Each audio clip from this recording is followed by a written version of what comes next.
Oh, yeah. Hello, everybody. Welcome to the live stream. As you can see over here to the right, we have something that makes this look like a live chat. A nice QR code. Are we ever going to ask what these QR codes are? They just showed up one day, and it's just like a more advanced barcode, but what was wrong with the old ones? I never understood that. Why do they now have to be like labyrinthian? Anyways, if you have a mobile phone, um, which if you don't, please let me know in the chat. I'm very interested in. I think we would like to study you. Um, Go ahead and point your camera at that, and it'll take you to the Man Alone Buy Me a Coffee page, which is where you can sign up for my weekly podcast. We have a lot of fun over there. Seeing some of the members there was subscribers to that now. A-Dub, Saint Solo, what's going on? Edmund Thunder. Oh, Edmund, you have a forbidden YouTube handle. I thought the first three letters were supposed to be like some sort of snowboarding brand or something, but I think that's the word of how humans are made. So I just want to welcome all the channel members and the subscribers. If you'd like to subscribe to the podcast, you can go to that link there, and I think for $4 a month, pretty good deal. You're getting a weekly podcast where we really dive deep on the topics. I have some fantastic co-hosts, including my best bud, my best girl, and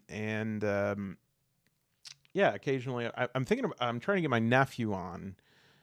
He is 7, and I just talked to his mom. I think we're gonna do it. He's really into Slay the Spire, but now his mom is also saying he's into chess. I don't know if we want a 7-year-old schooling me on chess. Yes, I am partial to pastrami. Pastrami on rye is very good. And as is my pod, which I would consider was called the pastrami on rye of the internet, believe it or not. If you're not willing to make that sort of commitment, if you're afraid of commitment, if you're afraid that anything you commit to eventually, you're gonna find out who I am on the inside, you're gonna see the real me. Look, I get it.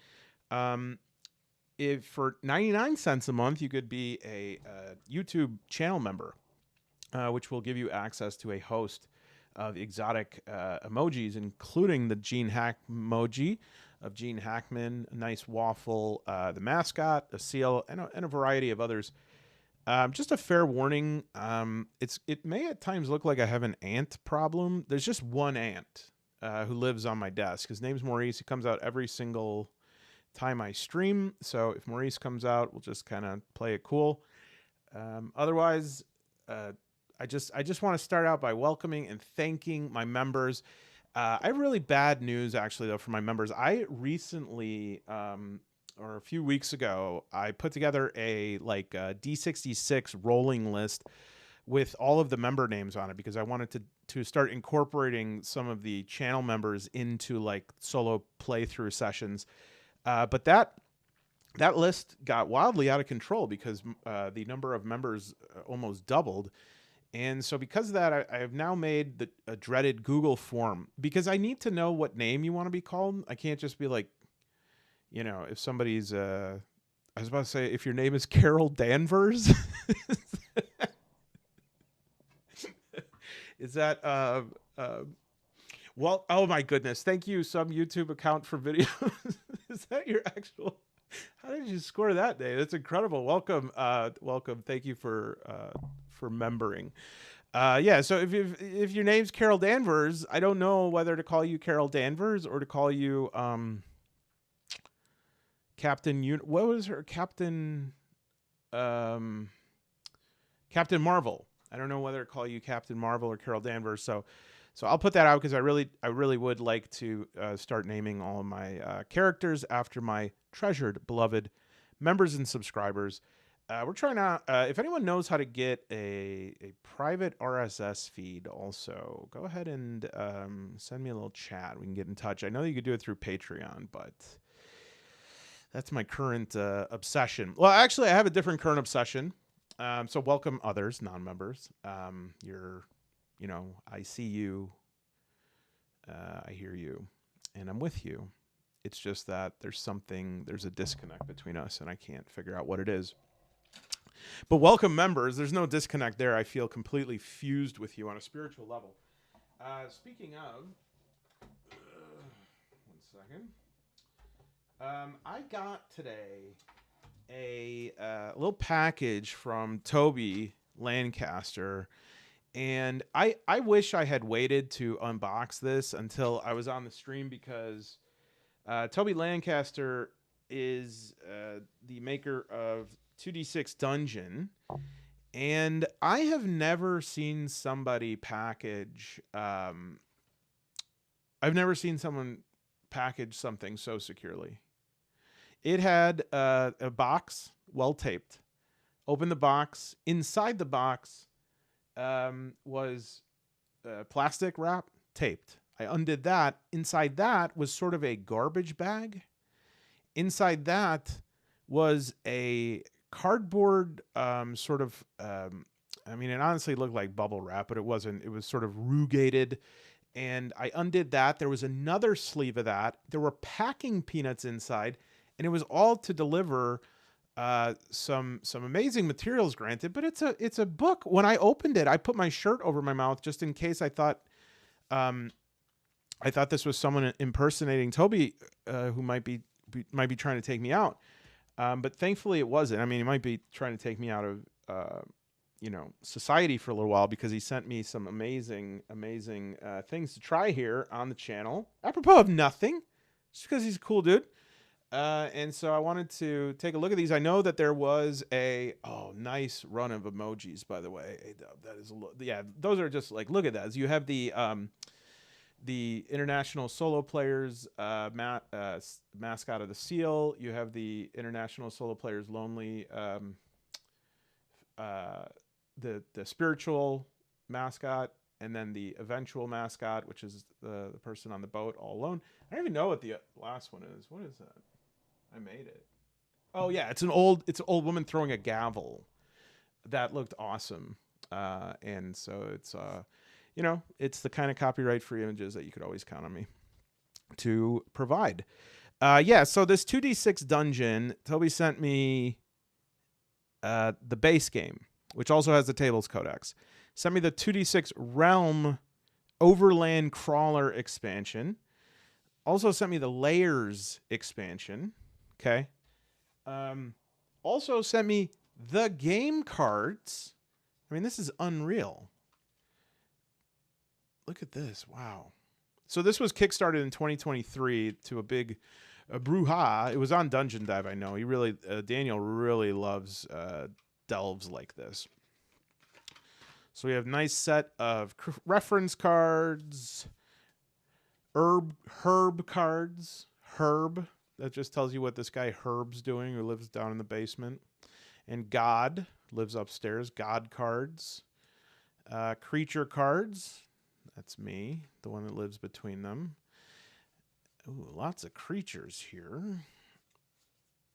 Yeah, excellent. So really nice package here. Creature cards as well. I suppose I should show you the other side of these. Hey, that's probably more interesting. I'm just trying to see what the types of cards are. Anything? Creature cards. Okay, so apparently the combat system in this game is pretty awesome. There's a lot of information on these cards. One of the cards has a man's face on it that I think is the funniest face I've ever seen. I'm trying to find that. I was just breezing through it earlier, and I almost spit my coffee out because these all look like animated, but for whatever reason, this one face I found looks like some dude who like put on. So like that's your basic like card image right there to give you an example. No.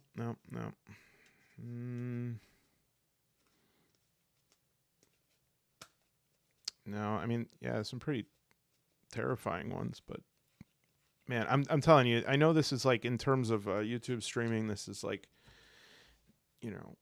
don't just start off your stream by silently shuffling cards, but when I get to this, you're gonna see the payoff. You're gonna be like, oh yeah, that was worth it. You know what? It actually might be on the expansion card. They sent me a few expansion cards as well. A quick reference sheet. Look, this is armor values. This is like Saint Solo territory. Charles, this is you. This is how many tables and stuff you pump out. Like every day, you put out like 3,000 table entries. All right, let's just do the work here because there's going to be a big payoff. I'm telling you, you're just going to love this face. If you don't love this face, your money back. Any money you've paid for this stream so far, I will send it back along with a...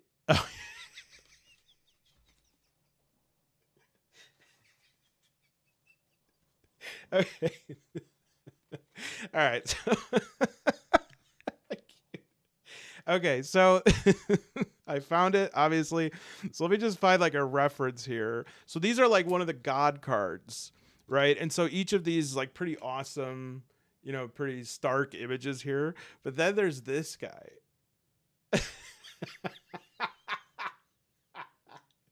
This is a God card. Would you pray to this God? What is that? The God of second helpings? Look at this. This is unreal. Look at how happy he is. I mean, I guess that's like a fun God. Grakata? Very nice. All right. Yeah. I'm going to be like those people who, the malicious compliance people who have to like pay a city fine and they come in and pay it all in like 200,000 pennies. I will send you a box of pennies. Yeah. So let's take a look through this now.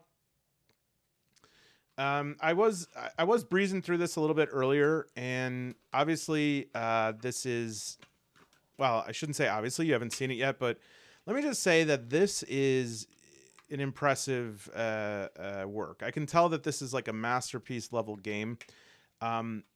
What I'm yet to figure out if it is my kind of masterpiece game. As we know, I enjoy dungeon crawls. I just don't enjoy them as much as, say, something where you can create different, you know, that you can role play a little bit more. And we're going to actually talk about that later, as I was thinking about what are the things that RPGify your RPG? What is something that changes an RPG from a combat loot system to like an immersive experience where there are like unlimited variables? He's so snuggly. Oh yeah, I should actually. That's a good idea. I should ask Toby if I could take over the intellectual property of Grakata, because honestly, the thing that's so funny about that is that it does look a lot like my grandmother. If you turned my grandmother into stone, she's dead. When she was alive, she would love that joke. Grandma, we miss you. I would love to have my grandma on the channel. She used to play me in 500 Rummy. And then before she'd turn her card, she'd go, oh, I have nothing. And then she'd flip and she'd score 600 points on one roll. Okay, so. Let me just get everything I'm going to need here. I need these books. I need this card. And I need my back scratcher because this is going to be a long stream. Okay. So, I'm actually going to start a poll. Roll poll. Let's start a Q&A. Let's say, what are things that make an RPG game? Okay, hold on. What are the necessary components to make an RPG game feel immersive? There we go. Please let me know what you feel about that. Why can't I scroll down and see all of your chats? Okay, there we go. Hey, Spoon Fork. Thanks for coming. We're just talking 2D6 Dungeon here by Toby Lancaster. Toby Lancaster Presents. Kickstarted in 2023. I was not there yet when this was being kickstarted. I wasn't yet at the stage I am now where anything that is kickstarted, I go, okay. And then it shows up 6 years later, and I'm just like in a dusty sarcophagus, and I go, oh yeah, I kickstarted that. I forgot. Okay, so let's not start there. Let's start with the base game of 2D6 Dungeon. So, first thing I want to say is, as long as this stays in one piece, I want a national law. No. I want an international law that says that all books have to be spiral bound. And the reason is it's just so much easy. It's just so easy to have this laid out in front of you like this, especially when you have a book that you're like paging back and forth. So let's get a good idea here, because I really have not gotten too far into it. Now, as you know, I'm a stickler for games that do not have sufficient table of contents. This one passes the checks, and I even noticed that on page 21, this is the most interesting. Let me adjust my mic. This is the most interesting table of contents entry I've ever seen. Making up rations, meat, and narrative moments. Those do go together. They do. All right, 2D6 Dungeon is a classic-style dungeon crawl, print-and-play, roll-and-write game designed for solo play. You explore randomly generated dungeon rooms, fight creatures, collect treasures, you gain experience and levels, and strive to become a legendary adventurer. Each adventure is unique. Hey, sounds good. You're an adventurer who has that special quality that marks you out as exceptional. You have heard that there is a dungeon located nearby, and after searching have discovered the entrance. Ooh. This is your opportunity to make your fortune, and although you know the challenges ahead will be difficult, you sense you have what it takes to become a legend. All right, so that's the standard opening here for a sort of dungeon crawl. I like it. And the setting is, it has its own setting. It's a fantasy world called Coradine. I guess Caradine was copyrighted. There's been a long-standing peace, war forgotten, and then all of a sudden a dark power is just... You know what the weird thing about dungeon crawls are? Oh, I got to read some responses here. Internal coherence. Absolutely. Absolutely, Aaron. Like, that is such a hard thing. It is such a fine line, right? Because if you create a world to play in, then there has to be this internal coherence. But if there's an internal coherence, if there's too much internal coherence, you don't feel like you have enough space to play around in the solo game. It's like you don't want something to be a complete sandbox where it just says, yeah, here's a shield and a sword and a helmet and go have fun, because you need that level of structure and guidance to kind of, as I like to say, you need both love and limits, right? You need the fun, you need the adventure, but you also need the constraints.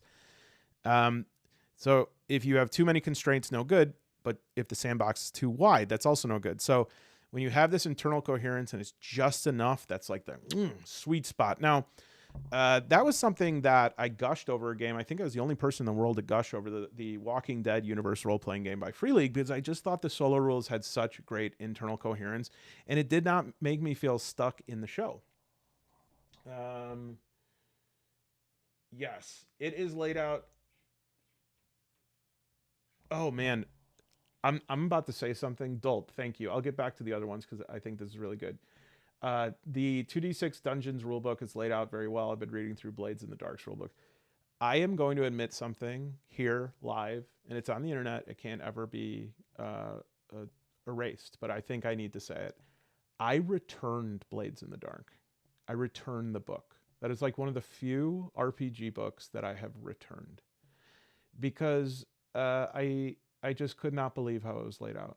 And there were people that rave about it. They rave about it. And obviously, I think there's a schism in the RPG community about Blades in the Dark versus something like that. Is one end of a spectrum. And I would say That spectrum is probably like games that are more based on interaction, relationship, and narrative versus games that are more based on linearity and narrative, or and mechanics over narrative. But yeah, I returned it. God help me, I returned a game. I had to. I was just like, I don't want this physical copy of this. I'll use. I think the ideas in there are good. I got the PDF. It was Blades in the Dark. Actually, I also did not like Apocalypse World, which I think Blades in the Dark is a Powered by the Apocalypse game. Now, I'm not against Powered by the Apocalypse games. In fact, Ironsworn Starforge, those are PBTA. Those are very good. Yeah, Spiralbound books are amazing. Sarah Quill, Spoonfork, Loose Leaf. Yeah, that'd be dope if someone just gave you a stack of Loose Leaf. It's even better. I could just put it real flat. I could put it in my back pocket. Yeah, getting into flow state. So the thank you for that, Sunset Boulevard 500, and I believe that's your age. Congrats, by the way. It is when you're in a flow state, the cycle of the gameplay is so fluid, so intuitive that you're not getting into these frustrating moments of like mental blockade. Absolutely. Sticky note guy in a folder. Yeah, I think actually the best way to do it is either sticky notes on your body or like Memento, where you actually tattoo yourself with different game instructions. Okay. Very good. And then Gene Hackman, I agree, is when you have a Gene Hackman kind of game, that's what it is. Are you still fast? I've been working on my Gene Hackman. I've been working on a couple different impressions that I can do. Yeah, I mean, Blaze in the Dark is like, don't take my word for it based on the layout. I just didn't want the physical book. I was like, I don't want to spend $40 for this because it just wasn't worth it. I'd rather, that is one of the few times I was like, I'll prefer a PDF so I could just search because I just, it was not usable. Yeah.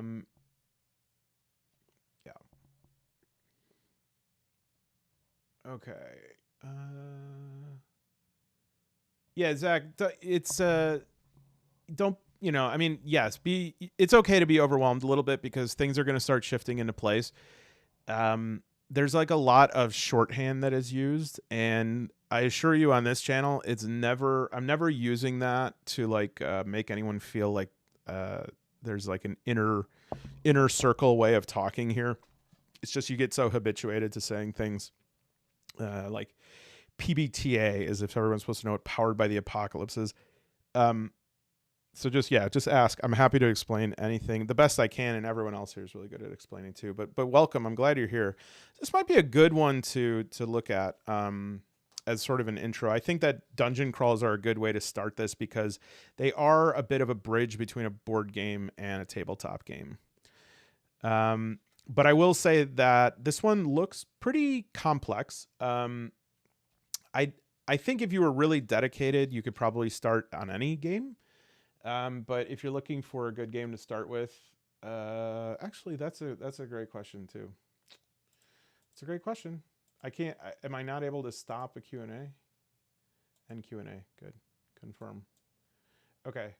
I'm going to also end the poll. The winner was shortage of lunch meat. Come on. That can't be true.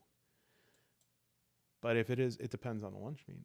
I heard there's a lunch meat now with a lot of nitrates.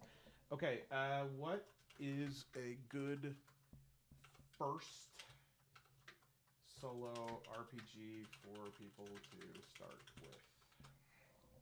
There we go. Okay. All right, so one thing I like right off the bat is leveling. Leveling is very important especially in dungeon delves because if you don't have a good leveling system, you may get into some trouble where either you like start playing on God mode, or if the leveling system is not incremental enough, then it just like gets too difficult and frustrating to the point where it doesn't even feel fun. Like it doesn't feel like a fun challenge. I play this mobile game that I need to stop playing because it's sucking up way too much of my life, but I play Warhammer 40k Tacticus, and sometimes the level scaling on that game is so severe that like you'll go through 10 levels and just coast, and then on level 11 you just get like destroyed immediately. I shouldn't be playing mobile games.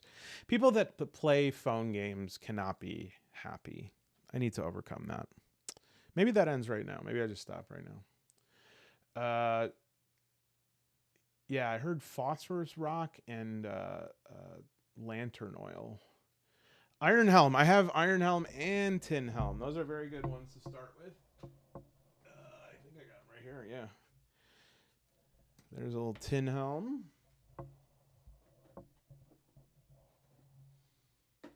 Got a little Iron Helm. I like any game where you're like a grizzled old dude.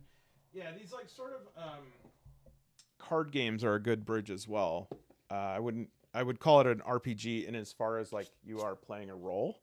Another good one is actually I think I have that one as well right here. Jeez, very handy. Another good one is Unbroken, which is a little bit more like a board game, but this is a solo card game that me and BB had a lot of fun with. You know, I mean, it's just fun. I wouldn't say that it's like a immersive role-playing game where I'm like discovering things about my character and myself or whatever, but it has like a lot of cool options. It has a really good gameplay loop, and it's a lot of fun. But yeah, I like card games, and again, I think like too many people have very strict rules about like what qualifies as a the appropriate tabletop game, but it's like whatever you like. I just love Tin Helm because it's literally in a Mentos box, and you can take it like anywhere, and it is such a good microization of the Iron Helm series. Is so good. I'm gonna keep that right here. I like looking at it. Isn't it cute? Yeah, and then Iron Helm is this guy is unreal, man. Jason Glover. Jason Glover actually did illustration on another tabletop RPG. I can't remember which one it is. I have it. I'll think of it. But yeah, Iron Helm is incredible. I mean, the game just has so much to it. And I have the expansions as well. It comes with minis, comes with the whole deal. And then it has like these little like separators too for the different types of cards. Oops, I definitely opened that upside down. No, actually I didn't. They should be the other way. Disaster strikes man alone in 3, 2. Okay. Yeah, so this is yeah, there's like I got like expansions and stuff because I liked Iron Helm so much. I got the like iron chest. What they called my grandmother. Yeah, so this is where I put like all the different tokens. I love this token. It's supposed to be rations, but it just looks like chocolate. Yeah, so in Iron Helm, I'm never able to stay on track. In Iron Helm, though, it's pretty cool. Like you have these different, you just pretty much go from room to room. You have to keep track of your food, and there's different options in terms of the levels. And Jason Glover, I think Underquest might be out as well, but he's always working on awesome card games. Like a true like visionary dude. Like he just gets it. He just can make an awesome game like in his sleep. So good choice. I'd love to hear people's experiences if they play. I had a hell of a hard time. I had to actually email Jason Glover to be like, dude, you need to reprint Iron Helm. There's so many people that want it. So they did do a reprint. I'm not sure if those got snatched up yet, but should take a look at that. Okay. Sorry.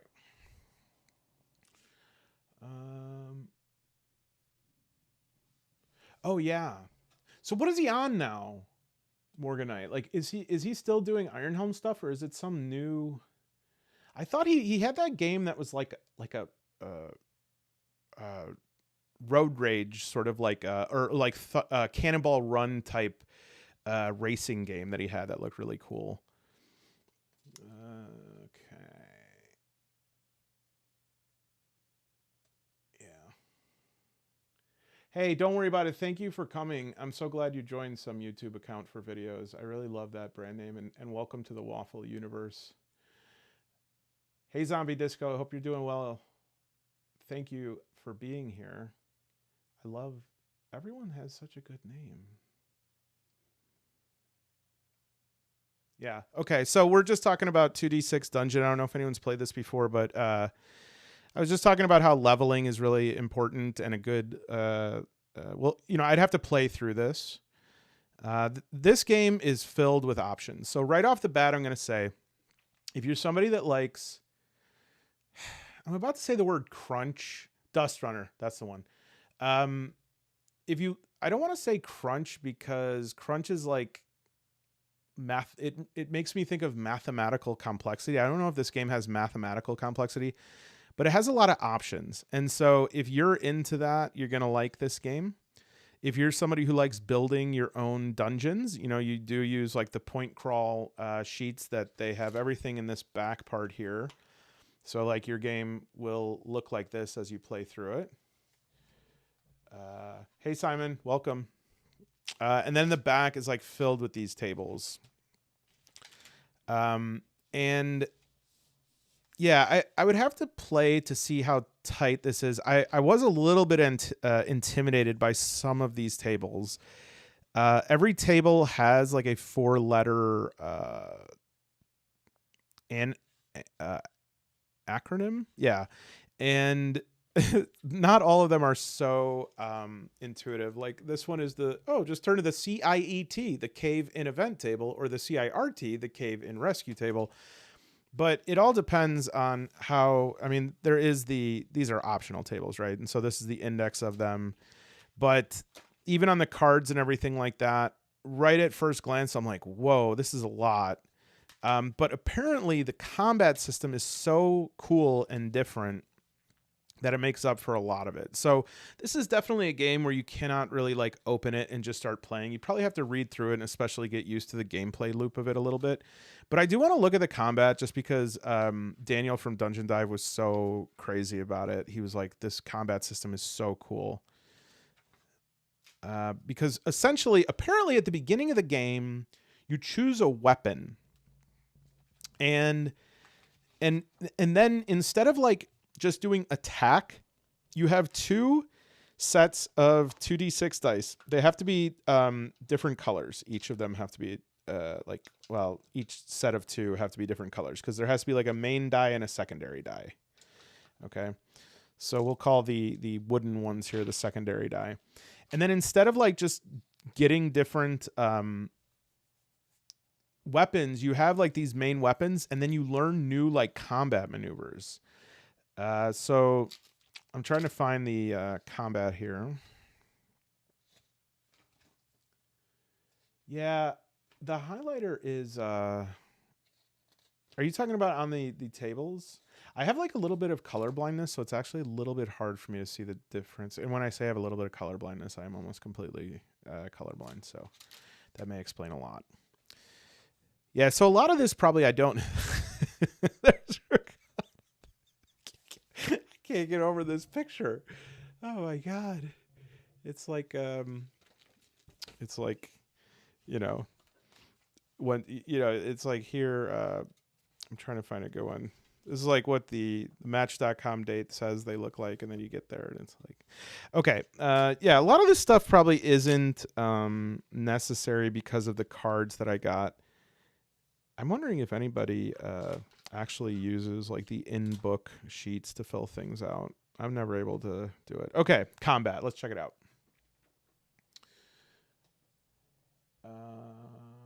Oh, good. That's good. Zombie Disco. I'm really happy to hear that. Yeah, I tried to... Now, obviously, you can see from my comments, some people will just come on my videos and just be like, get to the point. I hate you. Like, editing is your friend. And that's fine. There are plenty of channels that have really tight editing. I'm sure I could do that, but a couple of things. Number one, I don't want to edit. And so if I have a part of something that I do that I don't want to do, I'm less likely to do it.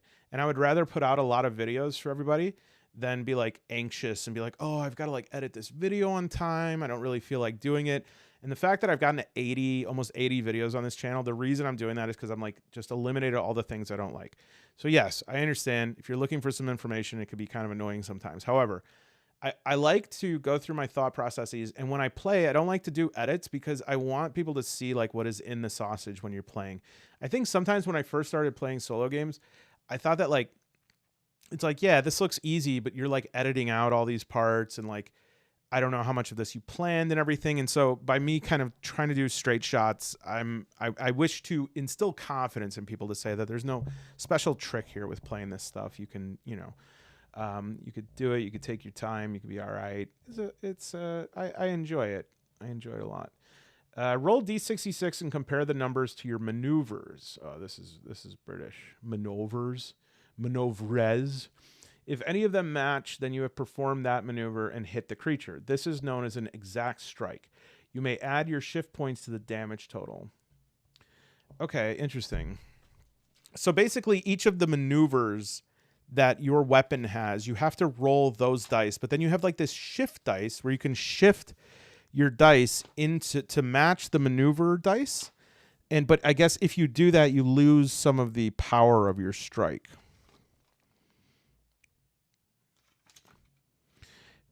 Man, this table is called STIT 1, Stolen Items Table 1.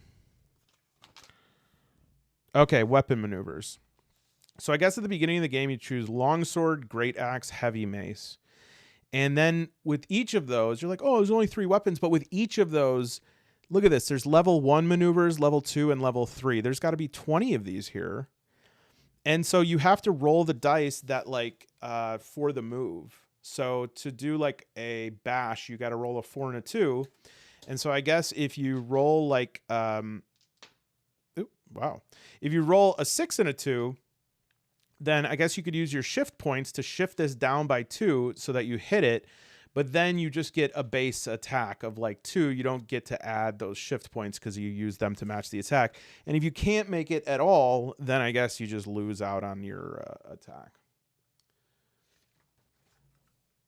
Oh, cool. Yeah, I'm glad for that. I have this stream of consciousness going in my head all the time. This reminds me of a conversation of that BB and I had. Now, BB is my fiance. She's on the podcast. She's back home in England right now with the fam, but she'll be back soon. And I read this article that said that there are almost like a 50% divide between people who think in sentences or words versus people that just sort of think abstractly. And I was so struck by this. I said, there are people who just like think out sentences in their head, or there are people going around being like, now I will pick up this book. I have picked up the book. A dog, very cute. And I said this, I said, can you believe this? And she's like, yeah, this is how I think. And I was like, no. And the weird thing is, BB is the fastest reader I have ever seen in my life. Like I thought I was a fast reader. She reads twice as fast as me. And it must be because she's just hearing sentences all day, you know, like speaking her thoughts out loud. It's incredible. It's incredible. So, I know it. All right. Yes, I'm hoping that it's laid back. Sometimes it's too laid back. I got a comment once on one of my videos that someone was like, I'm extremely disappointed in you. You should have read the rules more carefully before you did this video. And I felt so shamed by that. But it lasted only about 3 minutes. Then I just felt great again. Okay. I mean, you know, when your game has a URL 1 that stands for Earn Loot Table 1. This is the first loot table for stuff you find in urns. Urns. There is nothing inside the urn but dust. I mean, that's something. The dust was a person. That was grandma.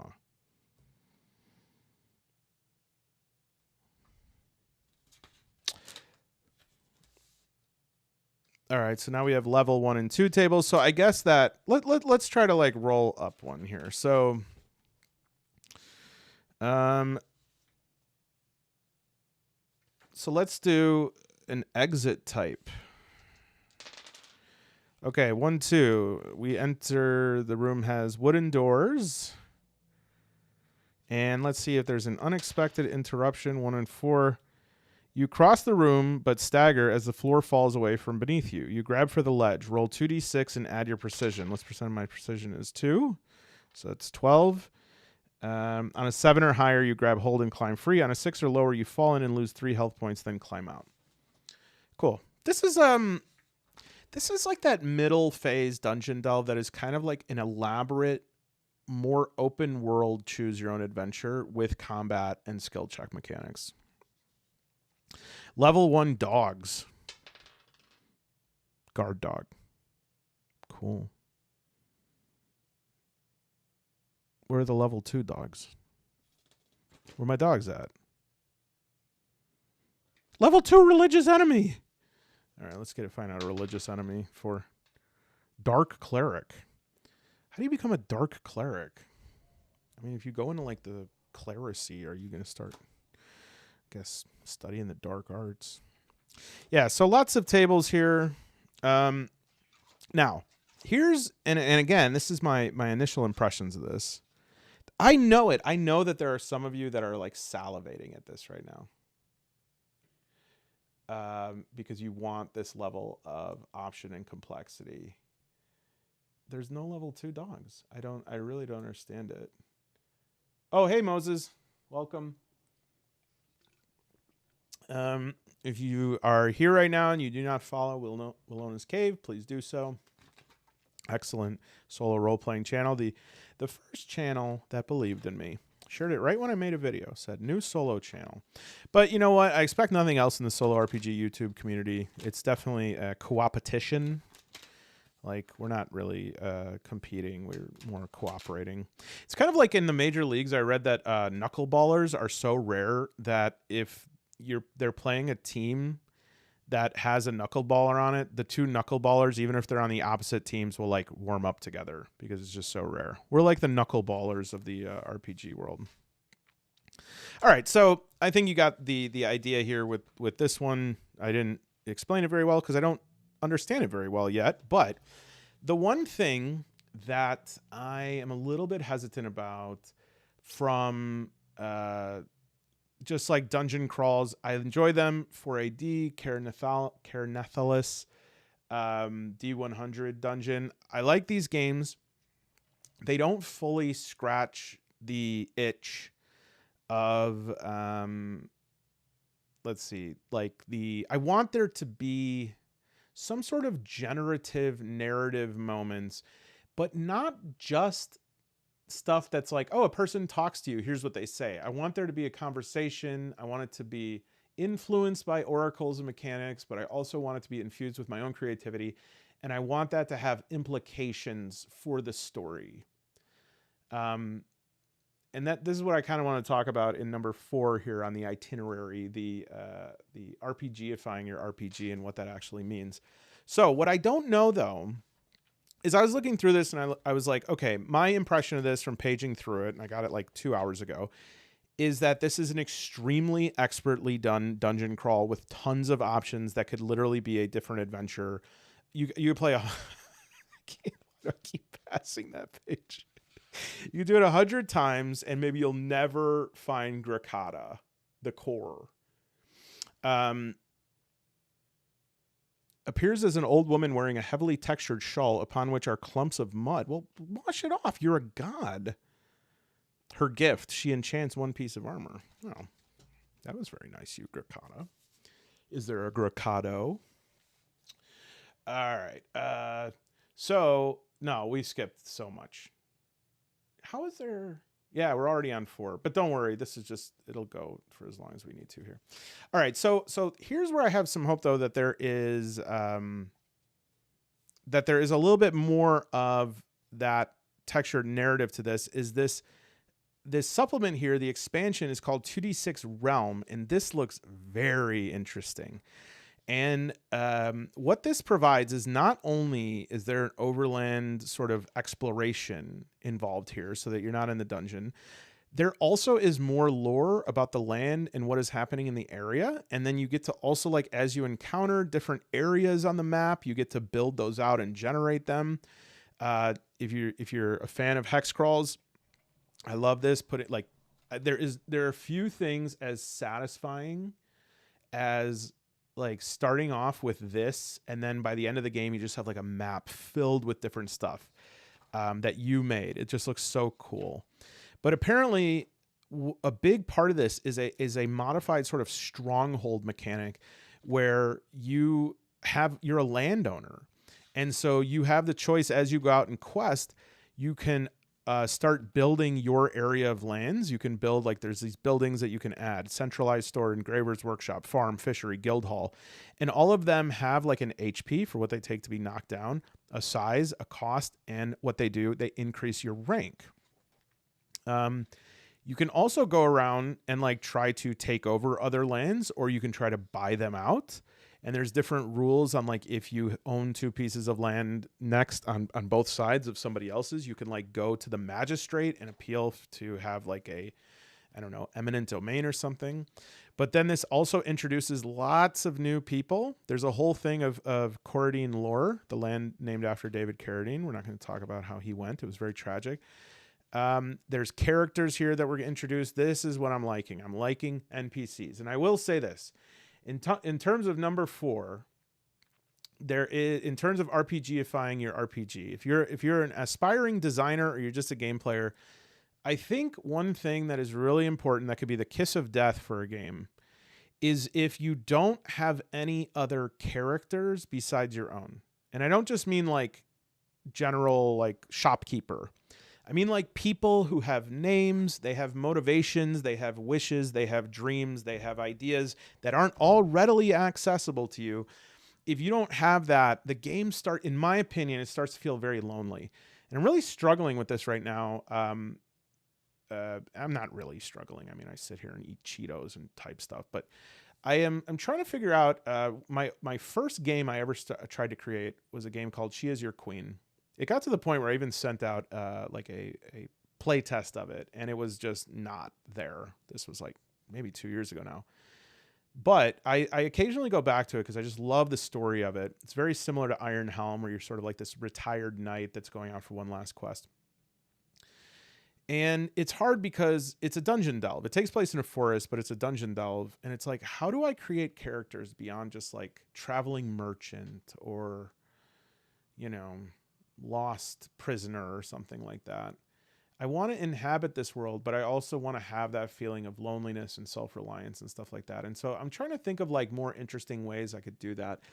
I'm also playing Pillars of Eternity right now on Xbox, and it has one of the most annoying mechanics I've ever seen in my life, in that, and thankfully they made a change to this that made it easier, but people who like kickstarted it got to like write out NPC scripts. And so I'd be like walking around talking to people, and there'd be like this 14-page thing that an NPC says that I'm clicking through, and I'm reading it. I'm going, what in the hell is this person going on about?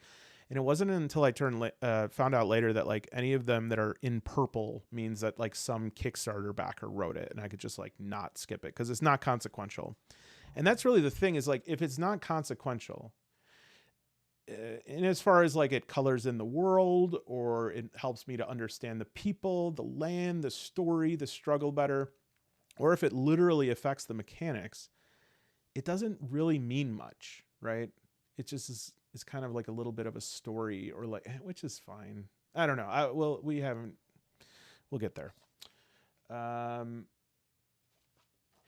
Yeah, Moses, you did a video on the conversation generator, right?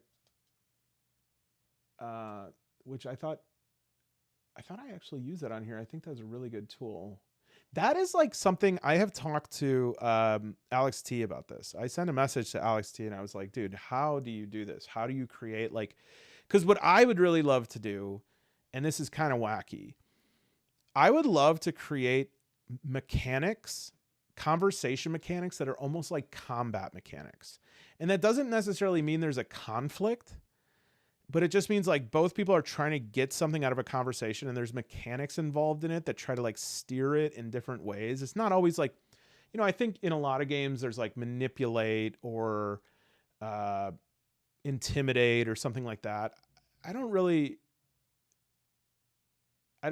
think about that as much. Like, it's not about that. I want there to be a way to generate interesting, meaningful NPC conversation that's not just like an oracle that's like, okay, I rolled a 4, that means trees. Then I rolled a 3, I rolled chop. Okay, this person's a lumberjack, they chop down trees. I want it to mean more than that, but it might be impossible. Yeah, Diablo. Yes. Diablo is an excellent example of that. In fact, that's my favorite part of Diablo 4, and one of the reasons I played it about 6 months more than I needed it. Oh yeah, yeah. We got to do a tarot deck.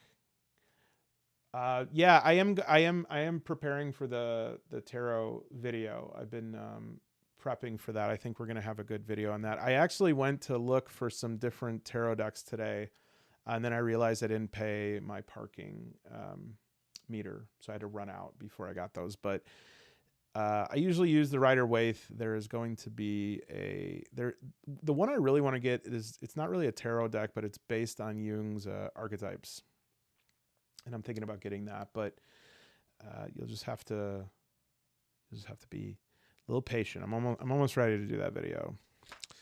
But yeah, this looks pretty cool. It adds in this stronghold mechanic. I hope that there is in this like opportunities to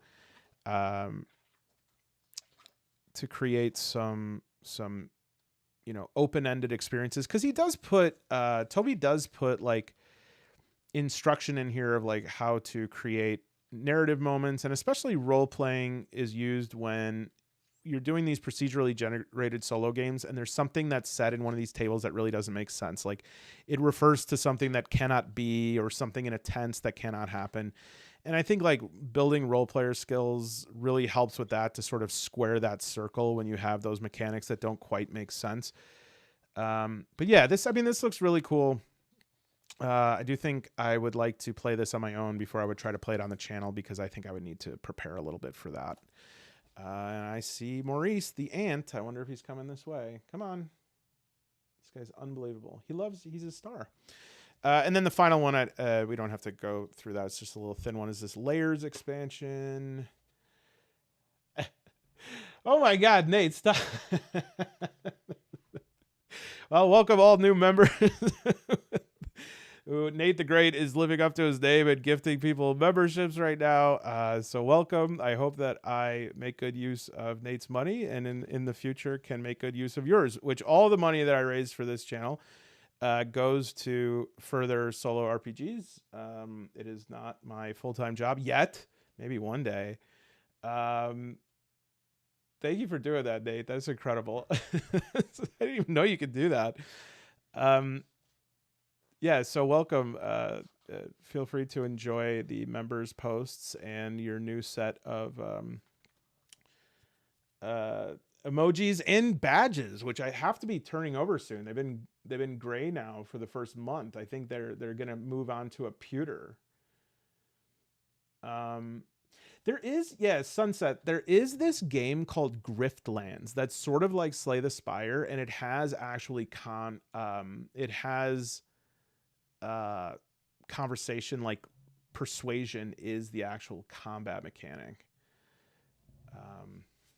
Thank you so much, and thank you everybody for I don't know, receiving a membership with grace and poise. Okay.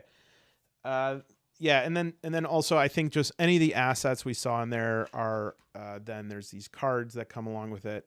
So I mean, I guess it's all like what you're good with. Something that I have never been able to fully understand is an interrupt mechanic. And so I am kind of nervous about that. Interrupt, I think, is in Pillars of the Earth. I think it's in what's the other one I'm playing right now? Divinity Original Sin 2. And I guess it's like, I mean, I guess the thing that I think of every time is like in boxing, you, before someone is about to punch you, you punch them in their chin and then they don't punch you anymore. I guess, is that right? But I don't have a good way of conceptualizing that. Potionomics. Generative RPGs like 2D6 are nice after a long day at work when you just want to kind of relax. Yeah, you're right. You're right. I think it is. I think it's sort of like an easy way to immerse yourself into a different world that does a lot of the structure for you, especially if you have been like making decisions and creating ideas the whole day and you're just like, I just don't want to do that. I would rather have somebody else provide those to me. I think you're right. I'm sorry. I have to go get the packaging that Toby sent this in. It's right over here. 1 second.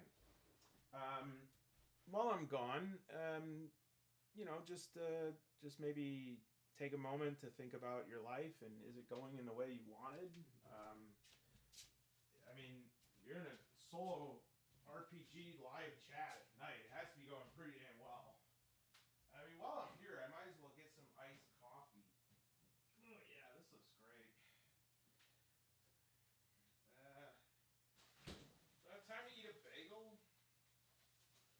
don't even know if you guys can still hear me. Sorry, I'm on the other side of my estate right now that I'm buying with all of Nate's new membership money that he gave me. Hold on, I have to tell my butler. Hold on a second. Roderick, hold all my calls. I'm finishing the stream. Oh, and by the way, go ahead and increase your pay by $800,000 a year. Yeah, Nate the Great. Yep. We'll hire another butler. Okay, check this out. So, hold on a second. Hello, welcome, all dirty hippies. This was not coffee. It's bad boys coffee. All right, so this is what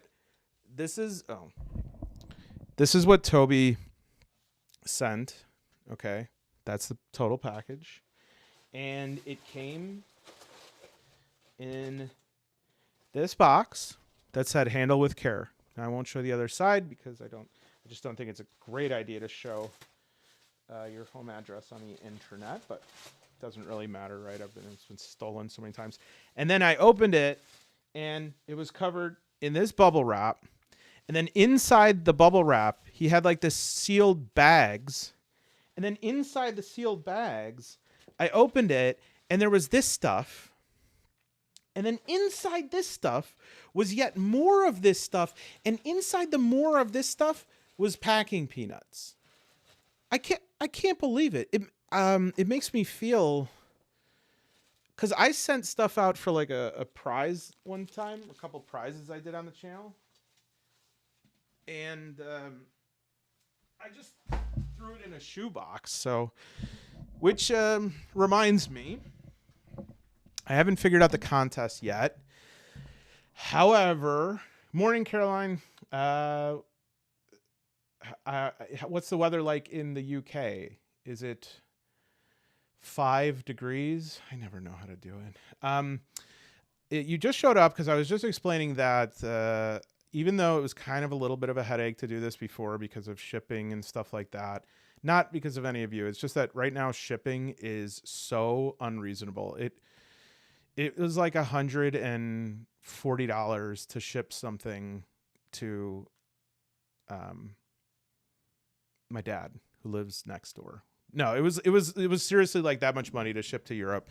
And I hate having these contests if I can't send something to the, I think it's like 15% of you are in the UK or in Western Europe. And so it's frustrating to have that. So I have to figure this out. But I do believe that we are going to do another contest once I figure out a good contest to do. And if anyone has any ideas, like a weightlifting contest, you just have to film yourself pump and iron. But we are going to have a copy. I'm going to get an additional copy of Dragonbane Path of Glory that I'm going to send out to a contest winner, or two. If 2 people win, then I'll rip half the pages out.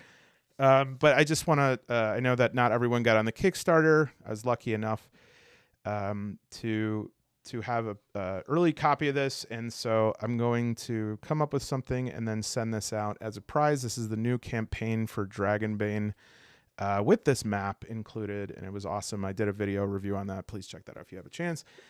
I just have to figure out what the contest is. Beauty? A beauty contest? They don't do that much anymore. Can't do beauty contests anymore, I wonder if Monopoly got updated. Like, instead of a beauty contest, is it like a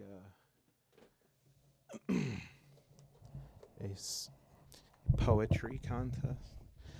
Ugh. All right, sorry.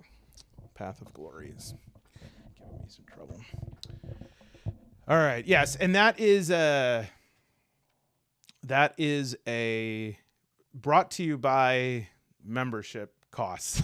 So I'm not getting any of those things that I get membership subscribers, unless one day I make so much money that I can quit my job, which I don't really want to do, but I probably would. That would be kind of cool. To just, not have a job. Like, actually, yeah, I guess that'd be kind of cool. You just wake up and you don't got to shower anymore.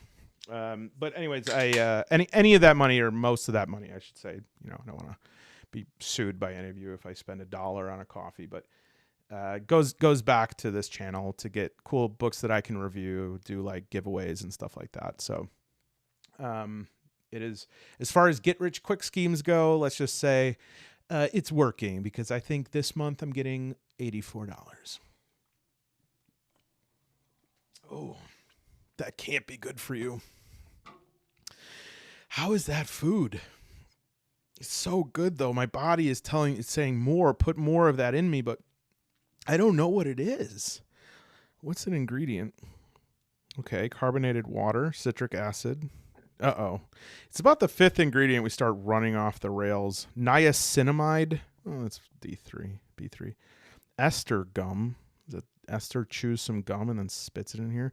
Oh, yeah. This is like how you know if food is natural, when it has pyridoxine hydrochloride. Good grief. That's vitamin B6. Wow, vitamins got some threatening names. Oh, dad joke puns contest.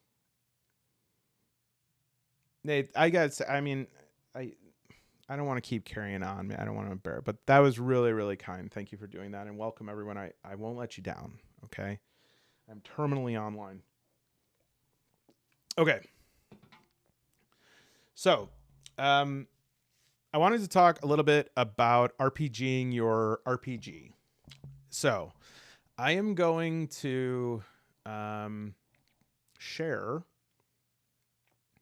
See if I can get this up here. So, She Is Your Queen is one of the first RPGs that I attempted to ever make myself. And the original is 77 pages. And I don't know why that happened. Okay, there we go. I spent so much time on this RPG, and unfortunately, I eventually quit. I was like, I can't. If you are an RPG creator, you may have experienced this before, where you're like, I'm lost. It's too much. I don't know where I am. I don't know what I'm doing. I don't know what my point was. And I had to, unfortunately, and I don't like doing this. I don't like giving up things that I'm working on, because it becomes addictive. Giving up becomes addictive, and you'll just always have a better idea. There'll always be something that you can be making instead of this, or you'll be making a game and suddenly you get an idea for another game and you're like, well, I'm just going to hop to that game. And what happens is you never go for it completely. And so I worked on this, and this is 77 pages, this one, but I finally was just it was causing me serious stress, which is, this stuff should not be causing you serious stress. Yeah, niacinamide does sound a little bit of, yeah, I know, Donald. It's well, actually mine is buy me a waffle, but yes, if you see me with a coffee, you don't even have to tell me. I give you permission that if you see me with a coffee, just knock it out of my hands and call me a liar. So as I was making this game, man, just looking at this now, it's making me a combination of nostalgic and embarrassed.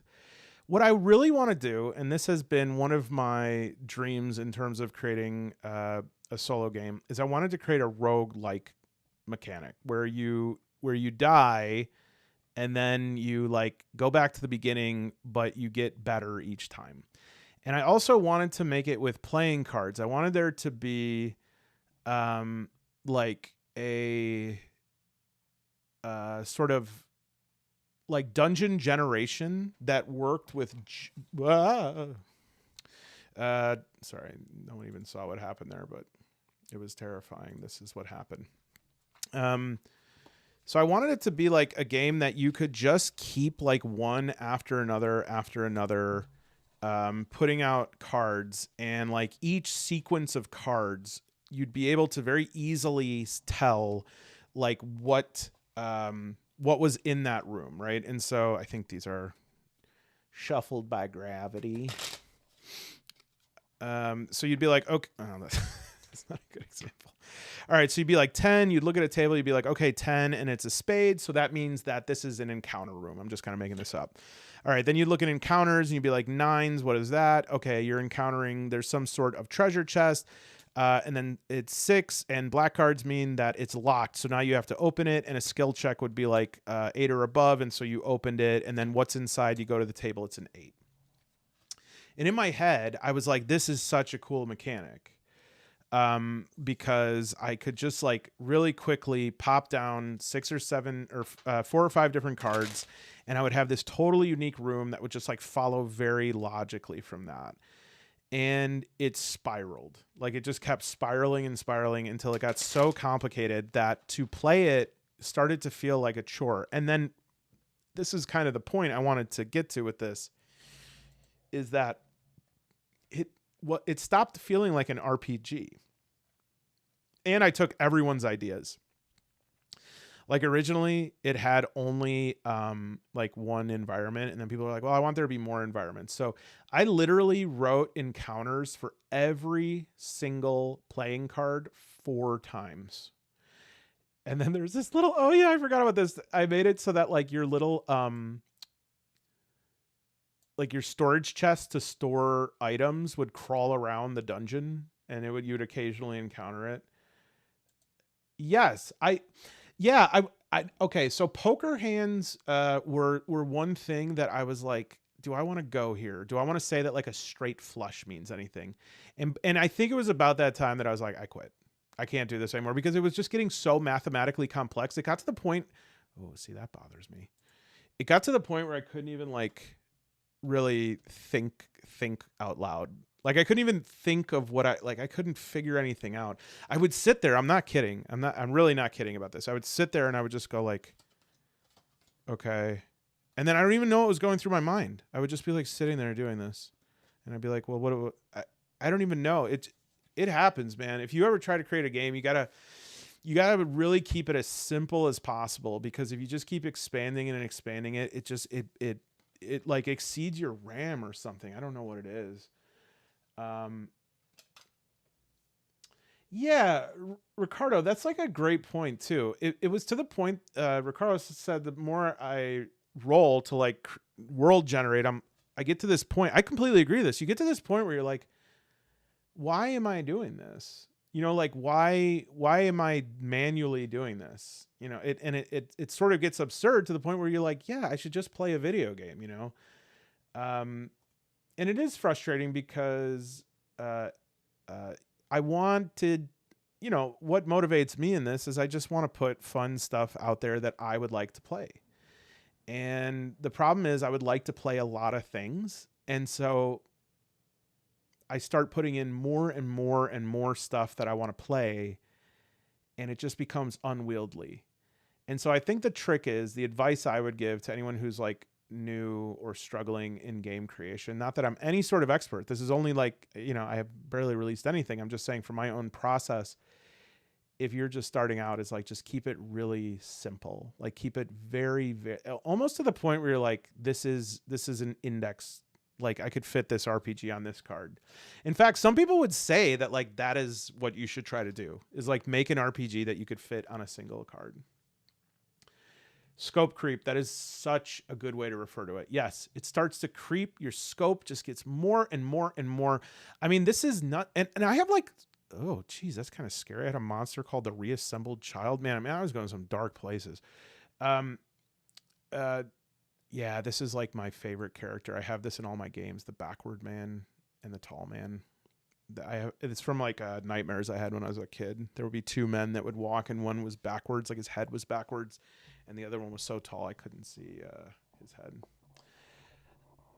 Nate, I'm interested in the Fate mechanic. Like I'm interested in I bought Fate once and I read through it and I was like, what is this? I don't even know. But I think the problem was I bought that little pamphlet and I didn't buy the full book. So then I had enemies. I don't want to spoil it because one day this will come out, I hope. And then I have all these shields and all these armors, and I had all this combat system, and I even had like end games. And then I had all these different skills. Man, some of these sound so cool. Defy the dragged god. Oh, that sounds so cool. But I just got so fatigued with this. So unbelievably fatigued with this, so I couldn't do it anymore. Calculating your final score. And then these things were things that in between games, you can level them up so that, yeah, you had to start at the beginning, but you had like a little bit more strength. Man, there is something here. Let's see, this is how obsessive I get. That is like making the thing off balance there. Your character sheet. Wow, this is all messed up. I'm sorry.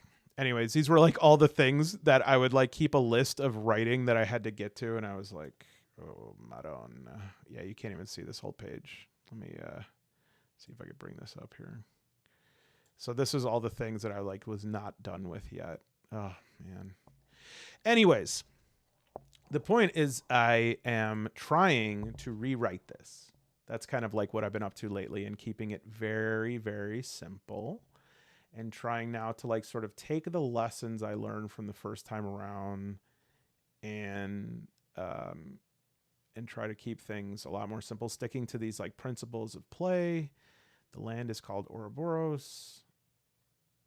Each time you play, it's a saga, trying to get the cycle down, character creation.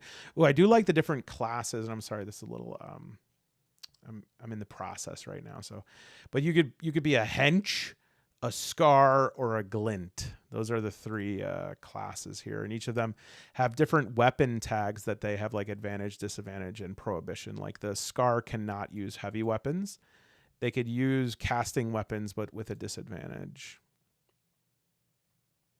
And so then there's ways to like generate the backgrounds that we're going to go to. And so, yeah, I'm feeling a lot better. I broke the game up into this part here, which is creating, crawling, and curating. And that's kind of the headline that I want to talk about. Is for me, as I really sat down and thought about it, yeah, it's a Balatro. yeah, it was a real, like, I almost feel like it's an archaeological find. Like looking through that, it's just if there was to be some nuclear strike and someone was to find that game later, they'd be like, wow, this like unfinished gem. But yeah, I just had to quit it because it was like, it was ruining my life. 164 pages, Moses right now, deleted 20 thus far. Yeah, that's a process too, where suddenly you're like, you really want to build in some sort of system, and then you're like, I gotta get rid of this. Like I can't, because I'll have this idea of being like, oh, wouldn't it be cool if I had a system where like in this one, I'm trying to make a system where if you die, like your heir takes over for you, and then you do another character creation, sort of like Rogue Legacy, if anyone's ever played that. And then I was like, this is too much. I can't keep building out a character every time I die. Yeah, the glint on name alone. You should always choose things in RPGs based on their names and never, ever on their mechanics. And it's just like choosing your March Madness picks. You'll win if you just go with games. With names.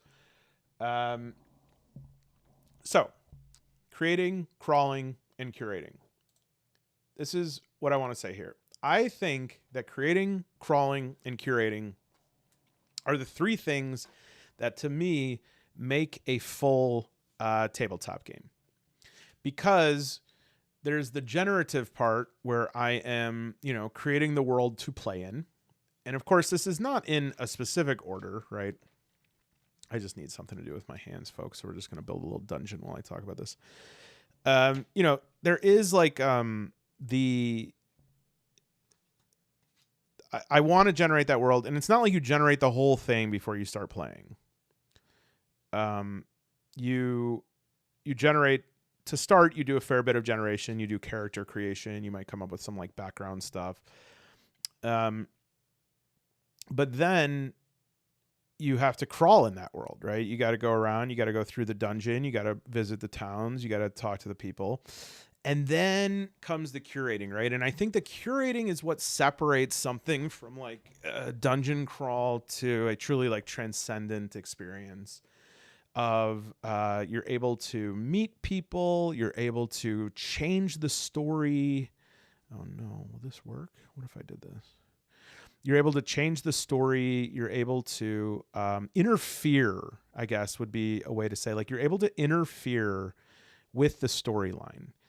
And I think that's the only part that dungeon delves usually fail to scratch my itch with. Now, again, back to 2D6 Dungeon, I have to admit that is so well made and so expert that I think it might scratch that itch just because there is enough of that discovery happening with all the random tables.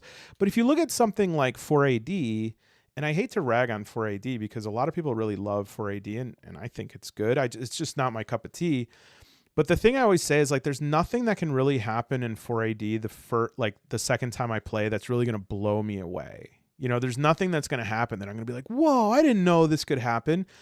And there is joy in that, right? There is joy in, you know, this is the reason why people watch, you know, the same movies over and over again and stuff. Like there's a joy in that. But for me, I really do look at solo play as like spending time. I spend it and I want to buy an experience that engages me on that deeper level. Unless I'm just looking to like play a game, you know, like a board game kind of thing. Yeah.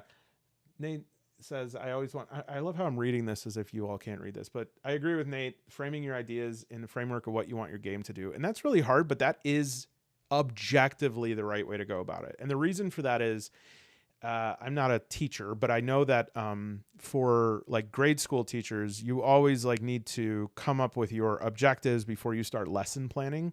And I think that's the same way with game design is you really need to look at like, what do I want this to feel like for the player before you start trying to create that experience. I should say that the actual first RPG that I attempted was one that I can't even really consider it as like one that I attempted to create because it was just, literally just wrote the preamble for it and then never went on. And poor BB made me this beautiful, beautiful, cover for it that I still want to use to this day. But it was called Someone Else Is Here. And it was a horror game that took place in a household. And basically you were controlling your player and then also like someone else was like following you around the house, which I think is actually a cool idea. No, see, this is where I get carried away. Anyways, I'll come back to it one day when I'm old. And I think with that, it also points to something that I think is valuable in RPG play is that in solo play, there should be mechanics for your character and also mechanics for you. And I'm having a really hard time expressing exactly what that means. But I'm encountering it a lot in the other game I'm working on is a sort of attempting to crack the code for making a mystery game. That's a solo game where you actually, it's not just about like collecting clues or whatever. There's actually a mystery involved. And one of the things that I've been trying to create is like there being a non-parallel information between you and your character. So like you may know things, but your character does not. And I know that that's relevant. I know that that's important, but I'm not able to explicate exactly why that is. But I think if you look at the basic mechanics of like what a mystery is or what makes a mystery good, I did make a video on this. It is that like tension and apprehension and the not knowing. It is the not knowing that we actually want. We may think we want to know. But for instance, Warhammer 40K, that's a universe where they'll mention something and then they'll just never write about it again. And the whole time you're just like, well, where did the other two Primarchs go? Does a clone of Fulgrim exist still in the stasis or whatever? And maybe they revisit it 20 years later. But it's actually those kind of things that really hook people is this thing of like not knowing. But again, in solo, how do you both know and not know? And I think the answer is you have to hit yourself with a mallet in between every play session so that you forget. Satire. That was satire. Okay, YouTube. Okay. So I'm going to add a new Q&A here. I want to hear, before I ask, like, what are components of solo or RPG play that makes you feel immersive? But now I'm going to ask a little something different. Oh, I have my ideas.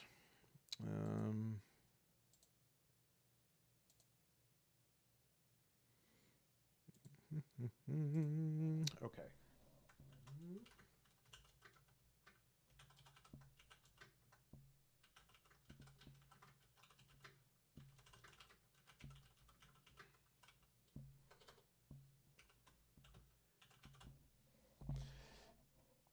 There we go. Oh, nope, that didn't do anything. All right, what makes a solo RPG not fun? Like makes it boring or tedious? I guess those are two answers that I'm assuming there. I'll start. I'm such a classic extrovert. Hey, let's all go around and say something. I'll start. I will say, man, I it is just very much running through my head. What I need to figure out who this was. Was it Jesse? Who was it that said, oh, Dungeon Solitaire. I don't know anything about that. Today, I made a character for Across a Thousand Dead Worlds for the first time. I just got the book. Yeah. Across a Thousand Dead Worlds is actually... I really encourage... If you're a new player and you start with Across a Thousand Dead Worlds, I encourage you to stick it out because I do think that that game is a very complete role-playing experience. There's a couple of parts that are imperfect that I actually think his newest book improved upon, but I still do want to do a playthrough of that. I know I do this thing where I'll like make a bunch of videos, then I'll be like, yeah, I can't wait to do the playthrough, and then I have like 6,000 other things on my list. I try to improve, but I'm sorry I can't remember this. There is this feeling of like, if I have to generate so much, I'm almost like, why am I doing this? This just feels like I'm making a game for the person rather than like making a game for myself. All right. I think my high score here is 1, 2, 3, 4, 5, 6, 7, 8, 9, 10, 11, 12, 13, 14, 18, 19, 20, 21, 22, 23. Okay. I got to try and make a dungeon that's more than 23 cards this time.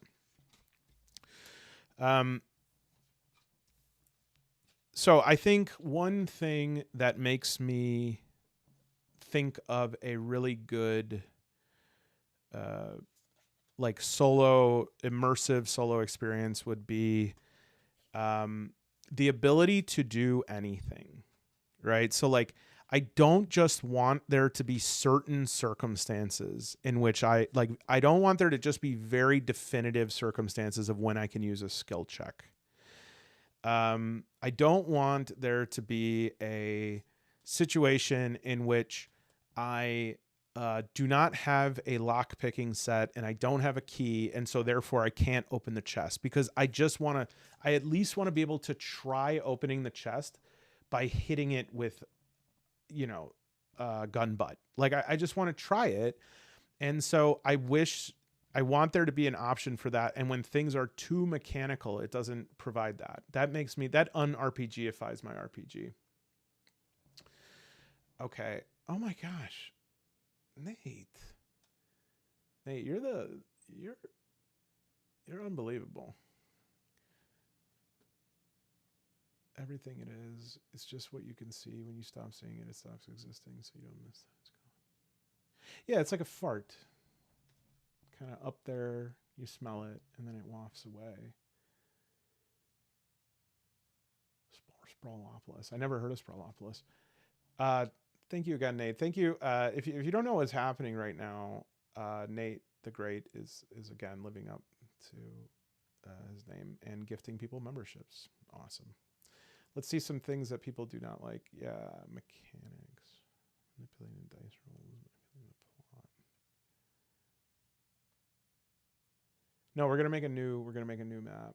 When it makes you stall, yeah, this is something I've talked about as well. Is like when there is such complexity in the cycle of gameplay that you very often forget what the hell you're gonna do next, because that shouldn't be possible. You should be like just knowing what you do next because it's just obvious, right? It's just like obvious what you do next. Yeah, when I can't find the rule, seriously, like I need to sit down with a lot of game designers and talk to them about their table of contents and their index, because it is really, really frustrating. I mean, now Morkborg and Cyborg are two games that like sort of stick a middle finger in the face of game design. However, you know, there are rules in that book that get mentioned like in one little sentence and never get mentioned again, or they get mentioned in the sort of margin of the page.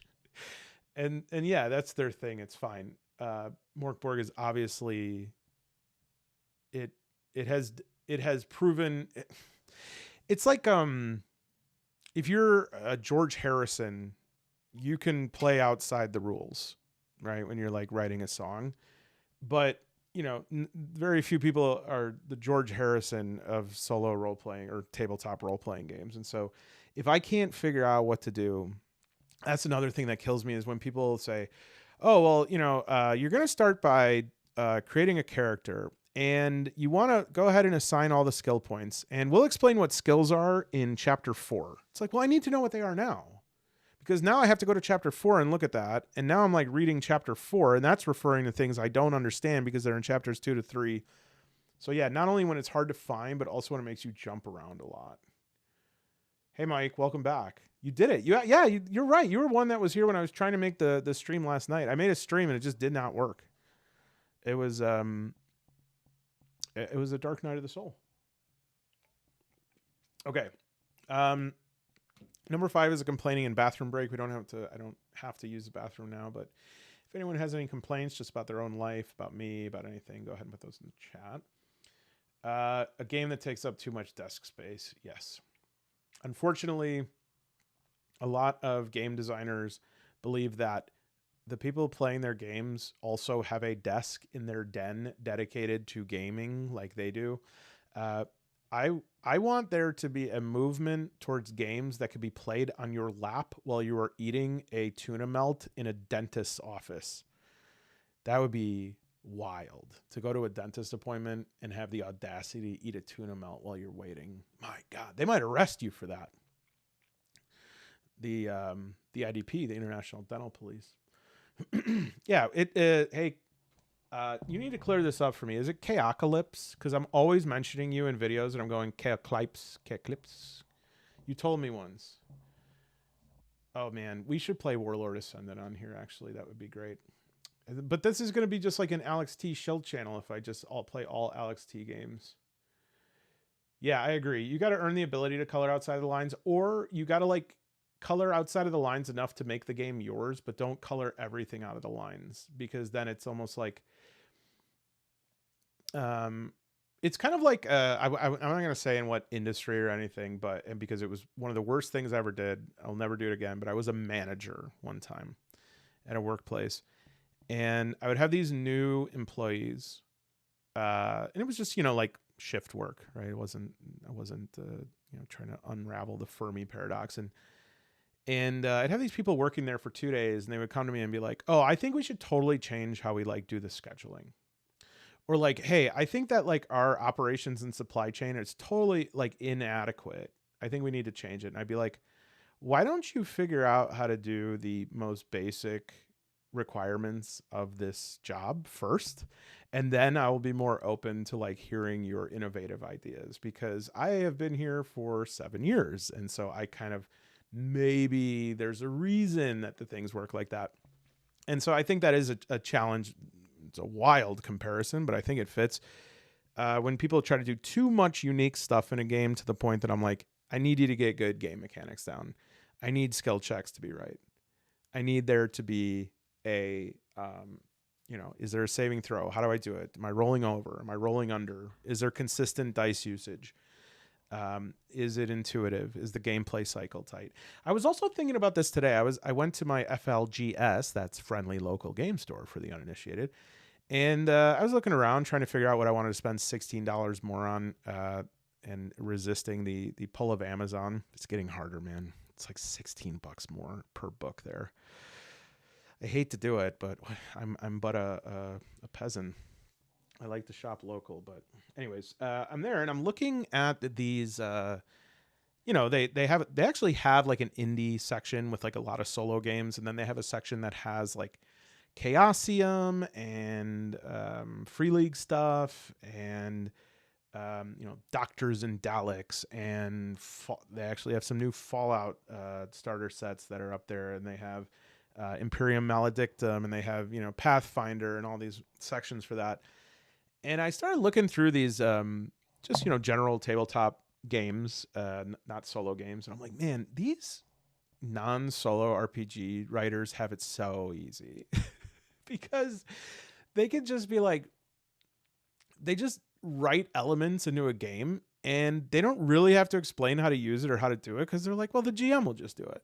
Like the GM will just make that work, right? I'll just put some stats here and then they'll make it work. But for solo, you have to, every mechanic has to have a there has to be a way to resolve things on your own. You cannot like be making these refereeing decisions because you're not a what would it be, like you're not an objective outside observer. You have a conflict of interest in that you're making these decisions for how it affects you. I need to go up and see it. Chaocalypse. Did you ever tell me how to say? I need to know this now, and I need to. Well, I'm gonna say Chaocalypse. Is that good? It's like Chow Clips, like chowing down. Chow Clips. Oh, good. Okay, that's great. Chow Clips. You have a bed table? Is it like a Murphy bed for playing games?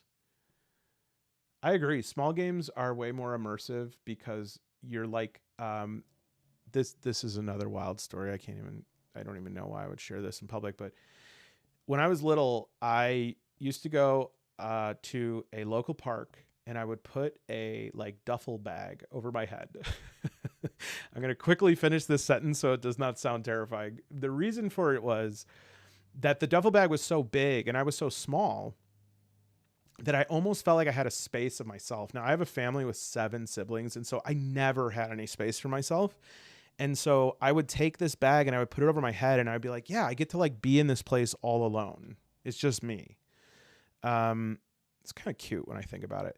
But when I'm playing a small little game that I can like, where did my tin helm go? When I'm playing a tiny little game like this, I just feel like I'm in my own little duffel bag wrapped over my head. Yeah, Jesse, you're right. They are becoming luxury items, and it's like affecting me as somebody who doesn't even want them to be luxury items. Is that like, I love collecting them, but I think I've had to start putting limits on that, because there is this, especially I feel that I'm not going to name names, but I think some companies are like abusing Kickstarter when they really should be like, it's like, dude, you're a multi-million-dollar business. Like, why are you kickstarting? You should be like just selling this item. And it gives you this feeling that you have to have it. It gives you this FOMO that you have to have it. When in reality, a lot of stuff that comes out beyond like the core book, if there's like a GM guide, a bestiary, okay, a campaign, good. But like a lot of stuff that comes out, it's adventitious stuff that I think could easily, like, I need to start buying PDFs of stuff instead of the games. But I really hate spending like $30 on a PDF. I was wrestling with that in my head today. I was like, I understand that I'm not just paying for these digital like megabits. I understand that. I'm paying for the artist, I'm paying for the publisher, all that stuff. But like, it was a solo D&D supplement. Actually looks pretty good. I got an email about it. I think, let me look that up just in case anyone's heard of this as well. they have this solo D&D supplement, something like the Crystal Cave. This company looks like they actually make some cool. I'm interested to hear if anyone has played these. That's why I'm looking this up right now. Not Tangled Blessings. Tangled Blessings has something out. I don't know if anyone's played that. I'm getting a lot from Tangled Blessings.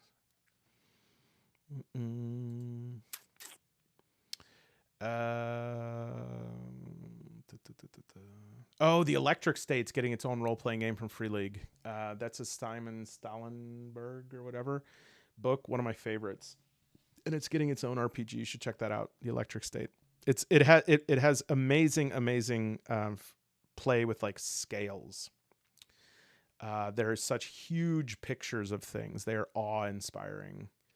All right, I can't find this, but it's this solo 5e supplements, and you can buy the book for $52, like a hardcover version of the book, or you can buy the PDF of it for $34. I just have a hard time with that. I don't. Is that fair? I'm like trying to figure this out right now. Is that fair? That just seems absurd to me. That seems absurd. Like this isn't fair, but I'm just saying how it makes me feel. It feels like greedy to me, especially in a community that like really prides itself on sharing and having opening, and with like the OGL, the open gaming license with Wizards, everyone was like crusading against that. It's ridiculous. And then it's like, well, I'm going to sell this PDF for $30. And I know some people are like, oh, you know, this is my livelihood. And it's like, I don't know, man. I don't know if you should go into game design like right off the bat and like quit your job, because it's not everyone makes it in that. And even if you do make it, it's going to take some time to make that. I'm probably making these like controversial statements right now that are going to get sound bit and get me canceled or something. But I just, it's weird to me. It's weird to pay $30 for a PDF. I'm sorry, of anything.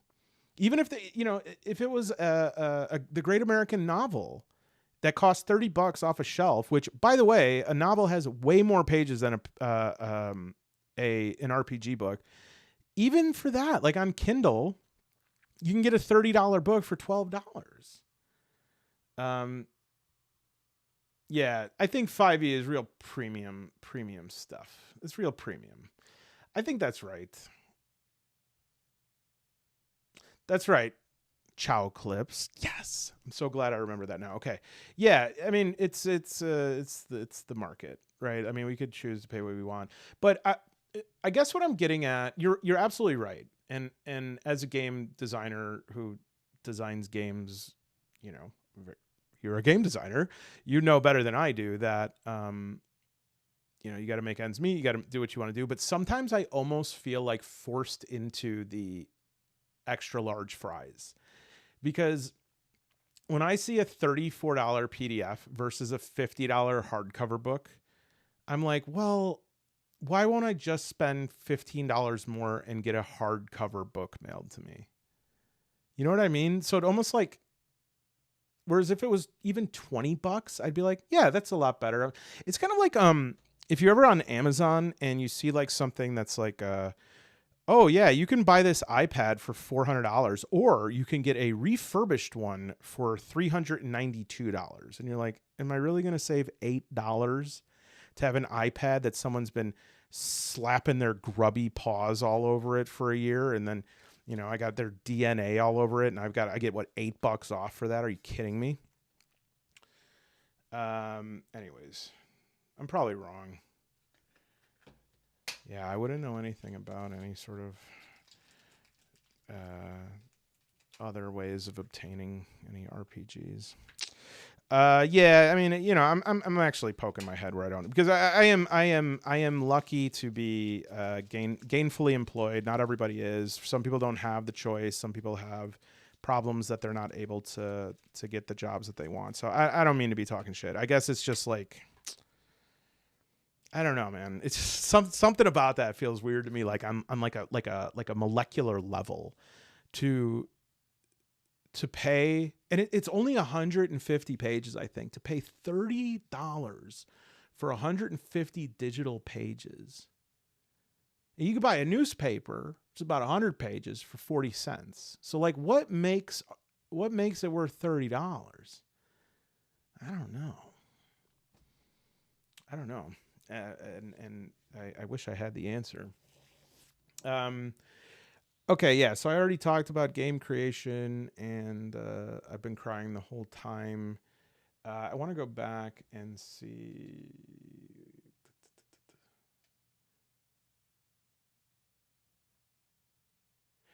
Oh yeah. So this is kind of like what I was maybe talking about, AW. You're like, this is things with knitting.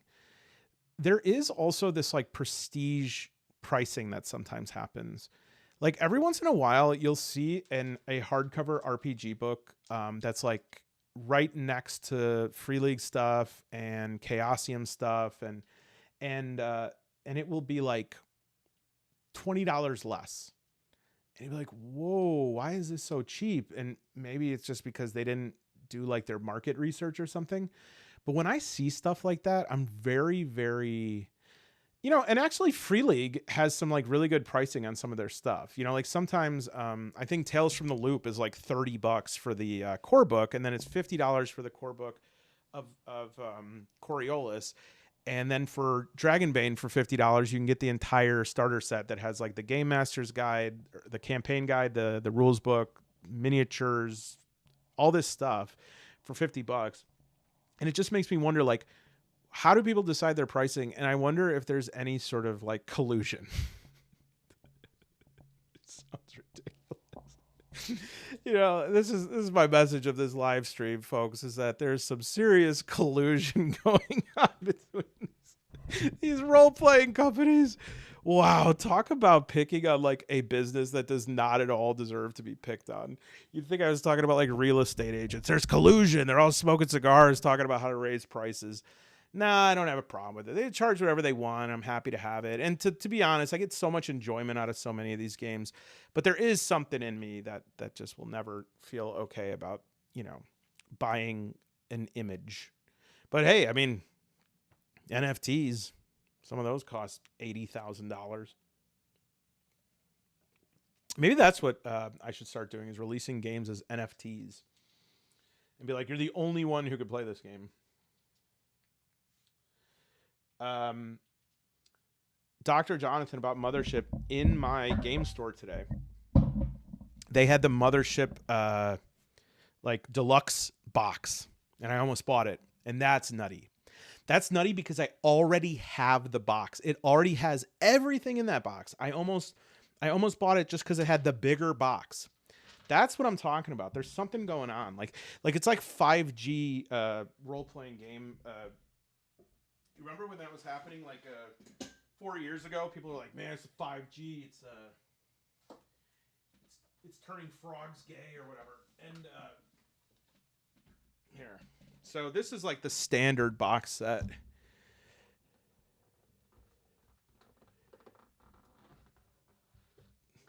Hey, Nick. Anyway, I acted to AA. Thank you to Man Alone for D&D equivalent of the Dragonbane box beyond. Yeah, that's wild. Okay, and then also this. Okay, now we got me on a tangent here. So like a Warhammer 40K box like this one, this right here, these Legionnaires will cost $50. There are 10 miniatures in there. This is one miniature, same size. It costs $40. Now it says Inquisitor Greyfax, who's one of my faves, but all of these, they cost $40. And I get 10 models. I get 10. And I mean, I don't know if you know like how the size of a Warhammer model, but it's like this, right? And so this is what's in here, this size. And you can't tell me that this is like more expertly made. I mean, it's a really nice model, but I mean, it's no more expert than any of these. So I get 10 of these for $50 and one of these for $40. I mean, that's just, well, if we want to talk smack on Games Workshop, I don't want to join the other 6,000 YouTube channels doing that right now.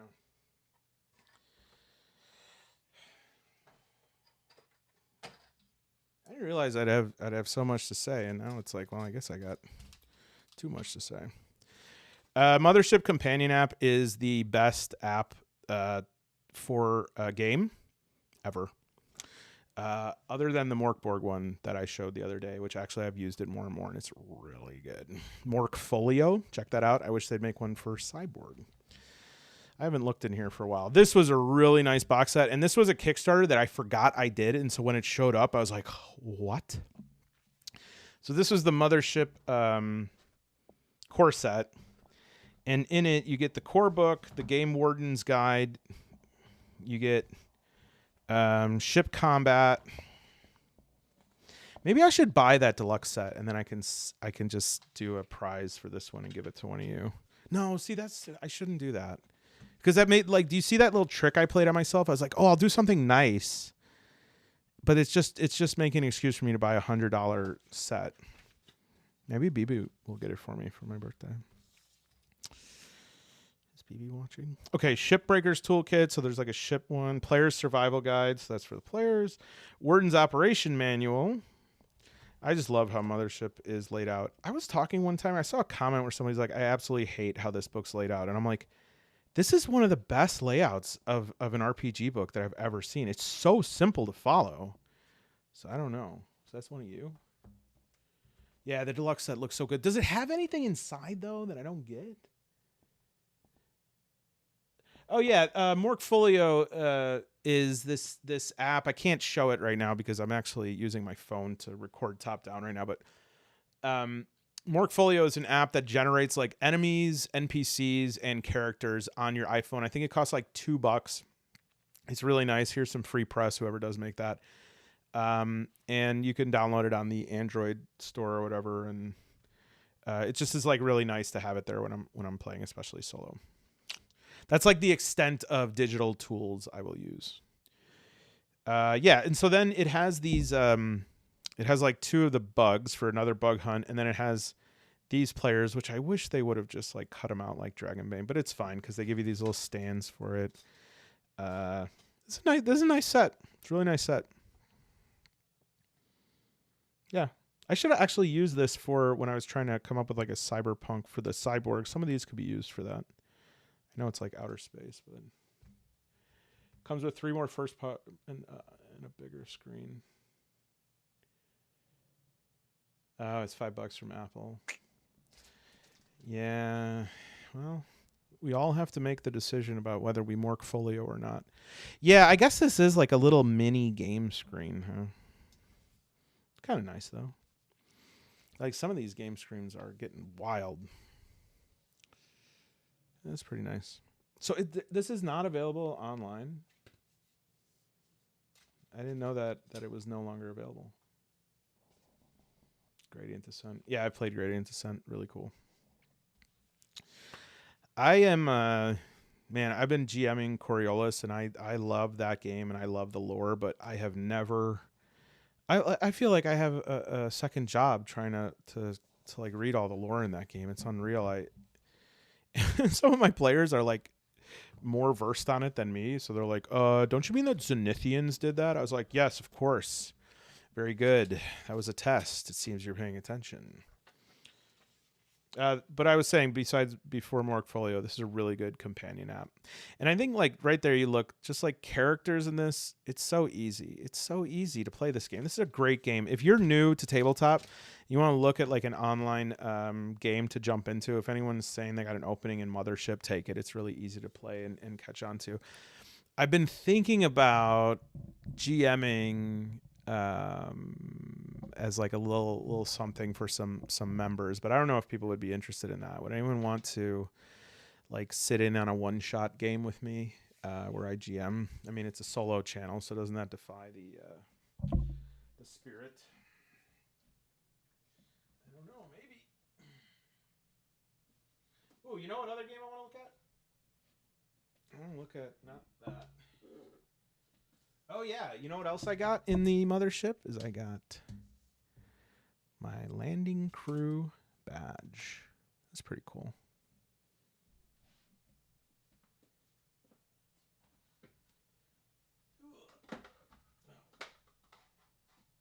This thing is stupid. Okay. Sorry. broken. One moment, please. Another game I want to look at that I haven't looked at in a while. Mouse Ritter. I'm yet to see a definitive Mouse Ritter solo rendition. I can't imagine it would be that difficult. Let's take a look. Yeah, I know. I got to put this right here. Can you get that? Can you just get like fabric tattooed to you?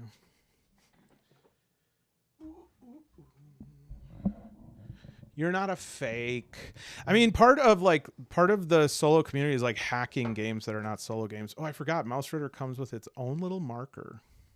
So cute. This is like, I have a very low threshold for cute and cozy games. But this one is just, it's a cute overload. Hey, Mr. Owl, how many licks does it take to get to the center of a Tootsie Pop? 1, 2, 3. I'm thinking about doing this, starting to put like acknowledgments at the beginning of my book, just to be like, hey, yeah, I stole ideas from this. Like, because I never steal any text, and I try not to steal any mechanics, although sometimes that just happens. But like, I definitely am so inspired by some things that I'm like, yes, obviously this is going to show up. Everyone is inspired by something. I think... What a bland statement. Everyone is inspired by something. What I mean by that is like everything is a copy of a copy of a copy. There's nothing new under the sun. So to pretend that you've come out with something like completely unique is ridiculous. And so I think it's just better to put up your acknowledgments and inspirations up front. I believe that Geek Gamers thought that this would be a good game to play with kids. And I think they had a mixed review of that, whether that was true. But I know that the player sheets look so cute and easy in this. Yeah. Hey Dub, you're like the if you're knitting while you're playing it, you're definitely into some cozy games. There's actually this game on Amazon. It's a solo game. It's called like Solaria or something like that. It has a Vanilla Sky-ish cover. And I'm like, this game has pretty good reviews, but it looks so cozy. I'm not sure if I can do it. So we got some conditions cutouts. Special candy. Yeah, see, this is really towing it here. A lollipop. Ooh. Oh, I thought that said raisins. Fine, rations are fine. But if I have to start collecting raisins in a game, it's done. All right, here we go. We got some cudgels, axes. Now we're getting into safe territory. As long as these aren't like candy shooters. There's nothing that's worse than like picking up a game that's like, you are a sentient piece of candy. Your goal is to find a sofa to sleep in for the afternoon. Now, some baddies will come and find you, but they're not actually bad. And so instead of shooting a candy gun at them, you just shoot friendliness. And then if you become their friend, you win the game. It's like, why? I have to do this all day. I have to act like I like people all day, even when they haven't earned it. Why do I have to do this in my game? Come play Candy Shooter. You have a bucket of candy, and you give it out, and then you find a cozy little snuggly sofa, and then you lay on there until somebody comes along and tells you you're good, and then you win. Why? That's not a game. Yes, Corporate Cute is the worst. Dude, we're not talking about Smurfette here, okay? We all know that anyone who watched Smurfs when we were young have a complicated relationship with Smurfette. Yeah, so this is a character sheet. I mean, this looks pretty cool. I mean, this is something. Ooh, I'd like to see it 3D printed. That's another thing I can't figure out if I want to take the dive and get a 3D printer. I don't know what that'll say about me though. That might be it. I got to say, though, some of these 3D printed models, they're a lot better than they were. Because I knew somebody who was 3D printing back in like 2010. And they're like, look at this. You can print anything. It's going to be like the replicator from Star Trek. And I was like, oh, well, that's a pretty cool Christmas tree. And they're like, no, dude, that's like a statue of my mother. And I was like, oh, God. Yeah, it's coming along. But now, I mean, they're spot on. They're spot on. Yeah, Ironsworn is I think Ironsworn's a good place to start. I was actually thinking about getting the hardcover of Ironsworn Delve, which I've never played. I don't know if anyone's played that, but it's like more the dungeon crawl version of it. Starforge was like my first love for solo play. And I don't think I would ever make a game like it. The whole like sort of strong hit, weak hit thing, you know, it's fine. What is this, a GM screen? Yeah. I get little hirelings. All right. If I'm going to roll this D66, and if it's too cute, we're done. We're done here. Okay, 5, 1. I'm not even kidding. I rolled a 5 and a 1. A lock of fairy's hair. We're done here, Mouse Ritter. Think you're going to make me cute? I am an anti-cutite. And I will go on record with that. Cute and cozy. Unless it's a dog.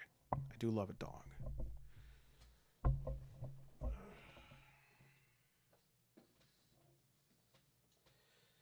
All right. Well, as oh my gosh, it's almost midnight. All right. Well, oh my, no, it's 1 a.m. All right, everyone. Well, it's been a real joy. I want to especially thank all of my members and all my new members. And Nate, really, seriously, that was so kind of you. Thank you so much. If anyone is moved to join or subscribe to the podcast, please feel welcome. You are free to come and go as you please. I never feel it's, you know, we just don't have the money for things every month. So don't feel like it's one of these situations where you're going to enter into a parasocial relationship with me and then you're going to let me down. I understand it, but I would love for you to stay. It really is just that money. It doesn't really mean much to me other than it makes me feel like I need to put out stuff each week. And that's the most important thing to me, is to put that stuff out each week. Because I just love the, you know, the $4, like, oh, $4, I get that.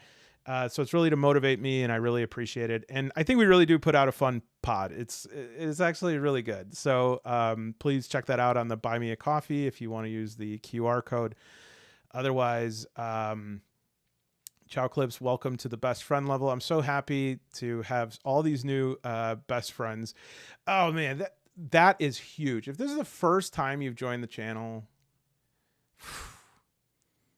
you know what? For that, I would collect a lint ball of fairy hair.